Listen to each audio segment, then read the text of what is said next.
اللہ تبارک و تعالی نے قرآن مجید کے 24ویں پارے سورہ حامیم سجدہ کی آیت نمبر 34 کے اندر ارشاد فرمایا کہ ولا تستوی الحسنۃ ولا السیئہ، فرمایا نیکی اور بدی برابر نہیں ہوتی، کبھی بھی نیکی اور بدی برابر نہیں ہوگی۔ اتنا حسین اور خوبصورت اصول قرآن پاک نے بیان فرمایا نیکی ہمیشہ نیکی رہے گی اور بدی ہمیشہ بدی رہے گی۔ برائی کی، گناہ کی معاشرے میں جتنی مرضی پذیرائی ہو جائے، اور اگر بڑے بڑے لوگ بھی خدا نہ خواستہ اس بدی اور گناہ میں مبتلا ہو جائیں تو بدی بہرحال بدی رہے گی، وہ نیکی نہیں ہو سکتی۔ بڑے بڑے پرسنالٹیز اور بڑے بڑے لوگ بھی اگر کسی گناہ میں ابتلا کا شکار ہو جائیں تو گناہ بہرحال گناہ ہے۔ بہت بڑا آدمی ہو، بہت بڑا آدمی، بظاہر بہت بڑی شخصیت کہلاتا ہو، لیکن اگر بے پردہ عورتوں کے بیچ وہ کھڑا ہے اور ان کے ساتھ محض گفتگو ہے اور اس عمل پر وہ راضی ہے تو وہ جتنا مرضی بڑا ہے،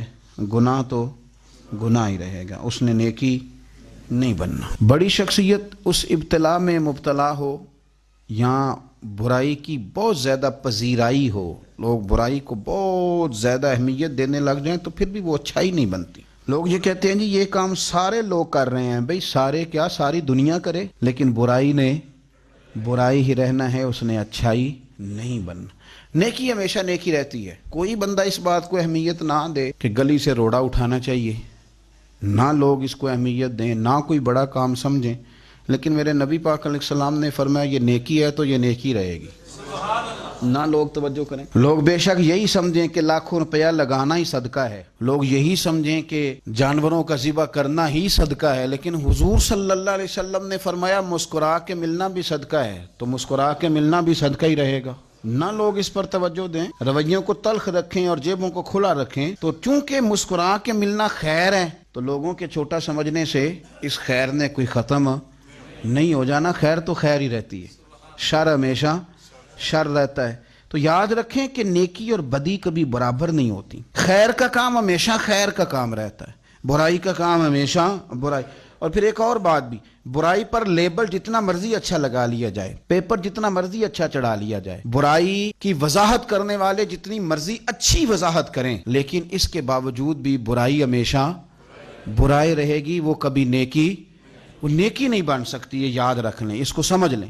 ہمارے ہاں یہ ہوتا ہے کہ برائیوں کا دفاع کرنے والے بڑا بڑا تگڑا دفاع کرتے ہیں اور بڑے دلائل کے ساتھ اسے مزین کرتے ہیں، برائی پر بڑا میک اپ کرتے ہیں، پر برائی نے رہنا برائی ہے، وہ اچھائی بن سکتی نہیں۔ اور نیکی کے کام کو جتنا مرضی دبا لیا جائے، معاذ اللہ جتنا مرضی کہہ لیا جائے کہ یہ پرانی باتیں، جتنا مرضی کہا جائے کہ یہ پرانا رواج ہے، جتنا مرضی کہا جائے کہ حالات بدل گئے ہیں، پر نیکی نے بہرحال نیکی رہنا ہے۔ قرآن نے اصول بیان کر دی، فرمایا وَلَا تَسْتَوِي الْحَسَنَةُ وَلَا السَّيِّئَةُ، نیکی اور بدی کبھی برابر نہیں کی جائیں گی، نیکی نیکی رہے گی، بدی بدی رہے گی۔ یہ سمجھ لیں اچھے طریقے سے۔ پھر ارشاد فرمایا اسی آیت مقدسہ میں، فرمایا ادفع باللتی ہی احسن، اس طرح کرو کہ برائی کو جب بدلنا ہو تو اسے اچھائی کے ساتھ بدل دو۔ ادفع باللتی ہی احسن، برائی کو اچھائی کے ساتھ بدل دو، برائی کو برائی کے ساتھ نہ بدلنا۔ فائدہ تمہیں یہ ہوگا کہ فَإِذَا الَّذِي بَيْنَكَ وَبَيْنَهُ عَدَاوَةٌ، وہ آدمی جس کے